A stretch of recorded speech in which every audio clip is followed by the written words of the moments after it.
Hi, I am Faith Joy Dantowitz, one of the rabbis at Temple B'nai Abraham in Livingston. This week's Torah portion is Parshat Miketz. Have you ever woken up from a dream confused, excited, terrified? Have you had the same dream multiple times? There's a rabbinic statement that dreams are 1/60th of prophecy under certain conditions.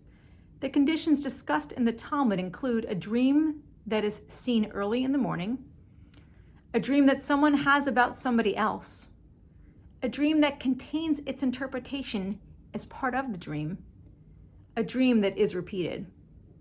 Rambam, or Maimonides, suggests that it is in dreams that a more imaginative part of ourselves is awakened, which is necessary for prophecy. I've had wonderful dreams and terrifying dreams. Maybe they were more like nightmares. But in this week's Torah portion, we are in the midst of the Joseph story. Joseph the dreamer, with God's help, is able to interpret dreams. As the text tells us, Pharaoh has had disturbing dreams, and none of the magicians or wise men of Egypt are able to interpret them. Pharaoh's chief cupbearer mentions Joseph languishing in a dungeon, in Hebrew the word bor, who has successfully interpreted the cupbearer's dream years ago.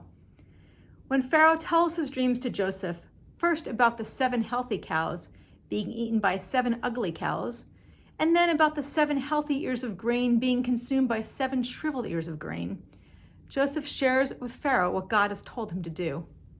He explains that the dream's interpretations are one and the same.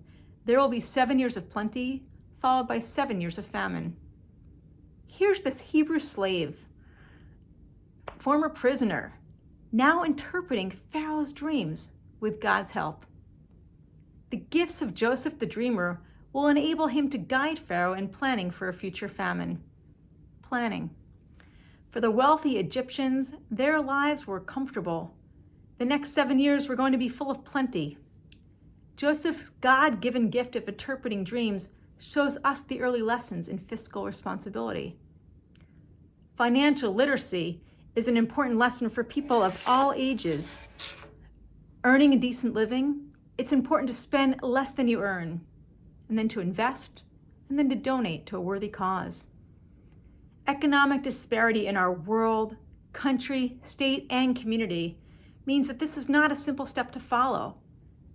All of us, or many of us, are just one major illness away from financial ruin, and this is an area of deep concern. Today's easy manner of purchasing with one click online or at a cashier makes it easy not to look at what's in our wallets or online in our accounts. This is great if we spend without any concern for budgeting, but we can miss the opportunity to carefully consider where we want our money to go.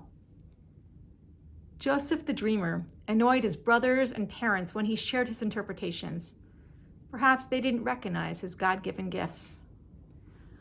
While the dreams we remember when we awake each day may not be prophetic, we can work to make the dreams of our lives a reality.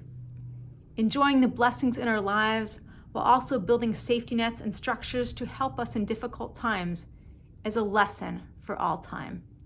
Shabbat Shalom.